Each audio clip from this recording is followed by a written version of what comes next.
নির্বাচনের মাঠে এবার শুধু প্রতীকের লড়াই নয়, চলছে ধর্মীয় আবেগ ও বিশ্বাসকে কেন্দ্র করে এক ভিন্ন ধরনের প্রতিযোগিতা।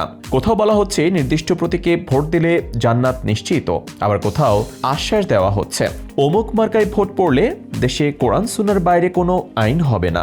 এর সঙ্গে যুক্ত হচ্ছে প্রতিদ্বন্দ্বী প্রার্থীর বিরুদ্ধে ব্যক্তিগত আক্রমণ, যা অনেক ক্ষেত্রেই ধর্মীয় ভাষা ও প্রতীকের মোড়কে হাজির হচ্ছে। উপমহাদেশের রাজনীতিতে ধর্মের ব্যবহার দীর্ঘদিনের বাস্তবতা হলেও সময় যত আধুনিক হচ্ছে, রাজনীতিতে এই ধর্মাশ্রয় ততই যেন আরও প্রকাশ্য, আগ্রাসী ও নির্লজ্জ হয়ে উঠছে। নির্বাচনে শুধু বক্তব্যেই নয়, প্রার্থীদের বেশভূষা ও আচরণেও পরিবর্তন স্পষ্ট।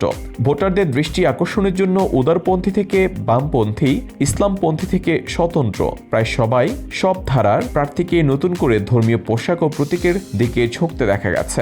অনেকের মাথায় উঠেছে টুপি, কারো মাথায় ঘোমটা হয়ে উঠেছে নির্বাচনী প্রচারণার অংশ। ভাষা ও বক্তব্যেও এসেছে পরিবর্তন। ধর্মীয় শব্দচয়ন, দোয়া ও আখিরাতের প্রসঙ্গ জায়গা করে নিচ্ছে রাজনৈতিক বক্তব্যের ভেতরে। ধর্মভিত্তিক রাজনৈতিক দলের নেতারা আগে থেকে ধর্মীয় পোশাকে অভ্যস্ত থাকলেও এবারের প্রচারণায় তার ধর্মকে আরো সরাসরি ও আক্রমণাত্মকভাবে ব্যবহার করেছেন। ধর্মকে ভোটের হাতিয়ার বানানোর অভিযোগ সবচেয়ে বেশি উঠেছে জামায়াত ইসলামের বিরুদ্ধে।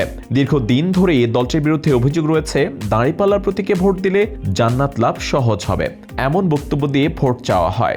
এই বিতর্ক আরও জোরালো হয় 2024 সালের 25 ডিসেম্বর নওগাঁর আত্রায়ে আয়োজিত জামায়াতপন্থী এক সুধী সমাবেশে সুপ্রিম কোর্টের আইনজীবী ব্যারিস্টার ASM শাহরিয়ার কবিরের বক্তব্যকে ঘিরে। সেখানে তিনি বলেন, জামায়াত করা নৈতিক দায়িত্ব এবং জান্নাতে যেতে চাইলে এর কোনো বিকল্প নেই। পাশাপাশি ঝালকাঠিতে জামায়াতের প্রার্থী ফয়জুল হকের একটি বক্তব্য ভাইরাল হয়, যেখানে তিনি বলেন, বিড়িতে সুখটানের মাঝেও দাঁড়িপাল্লার দাওয়াত দিলে আল্লাহ মাফ করে দিতে পারেন। এসব বক্তব্যকে কেন্দ্র করে ধর্মের নামে ভোট প্রতারিত করার অভিযোগ নতুন করে সামনে আসে। প্রার্থী মেঘনা আলমের ঘোমটা পড়ার প্রচারণাও সামাজিক যোগাযোগ মাধ্যমে আলোচনার জন্ম দেয়। একই সঙ্গে বিএনপির শীর্ষ নেতাদের বক্তব্যেও কোরআন সুন্নাহ ভিত্তিক আইন ও মদিনার ইসলামের প্রসঙ্গ উঠে আসছে, যা আগে তুলনামূলকভাবে কম শোনা যেত। বাংলাদেশের রাজনীতিতে ধর্মের ব্যবহার অবশ্য নতুন কিছু নয়। 1991 সালের নির্বাচনে বিএনপি প্রচারণায় বলা হয়েছিল, লা ইলাহা ইল্লাল্লাহ ধানের শীষে বিসমিল্লাহ। 1996 সালে আওয়ামী লীগও একই কৌশলে পাল্টা স্লোগান দেয়, লা ইলাহা ইল্লাল্লাহ নৌকার মালিক তুই আল্লাহ।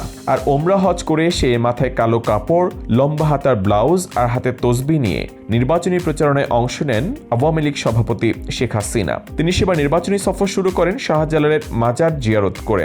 প্রার্থনারত অবস্থায় তার ছবি ছাপিয়ে করা হয় পোস্টার।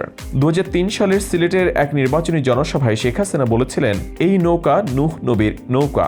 ওই বছর বরিশাল সিটি কর্পোরেশনের নির্বাচনে ইসলামী আন্দোলনের মেয়র পদপ্রার্থী সৈয়দ মোহাম্মদ ফজলুল করিম বলেছেন, আপনি যদি হাত পাখা প্রতীকে ভোট দেন তাহলে ভোটটা পাবে ইসলাম এবং জামায়াতের এবং আল্লাহর নবী। আসন্ন ত্রয়োদশ জাতীয় সংসদ নির্বাচনে এই প্রবণতা আরও স্পষ্ট হয়েছে সংখ্যাগত দিক থেকেও। টিএবির তথ্য অনুযায়ী এবারে নির্বাচনে অংশ নেওয়া মোট প্রার্থীর প্রায় 36% ইসলামপন্থী দলগুলোর, যা গত 5টি জাতীয় সংসদ নির্বাচনের মধ্যে সর্বোচ্চ। 2008 সালে এই হার ছিল 22%-এর কিছু বেশি। 2014 সালে 1% সামান্য উপরে, আর 2024 সালে নির্বাচনে ছিল প্রায় 9.5%। আওয়ামী লীগের কার্যক্রম নিষিদ্ধ থাকায় এবারে নির্বাচনে বিএনপি ও জামায়াত নেতৃত্বাধীন জোটের মধ্যে মূল প্রতিদ্বন্দ্বিতা গড়ে উঠেছে, যেখানে উভয় জোটে রয়েছে একাধিক ইসলামী দল। বিশ্লেষকদের অনেকেই মনে করেন, ভোটারদের একটি বড় অংশের শিক্ষা ও রাজনৈতিক সচেতনতার ঘাটতিকে কাজে লাগিয়ে ধর্মীয় বিশ্বাসের জায়গায় হাত দেওয়া হচ্ছে। যদিও বাস্তবে ইসলামপন্থী কোনো দলই এখনো পর্যন্ত সরকার গঠন করতে পারেনি, তবে এই চর্চা থেকে সরে আসার লক্ষণ দেখা যাচ্ছে না। বরং ধর্মীয় লেবাস ও প্রতীকের এই প্রতিযোগিতা রাজনীতির ভাষা ও চরিত্রকে আরও সংকীর্ণ করে। News desk, Dhaka express.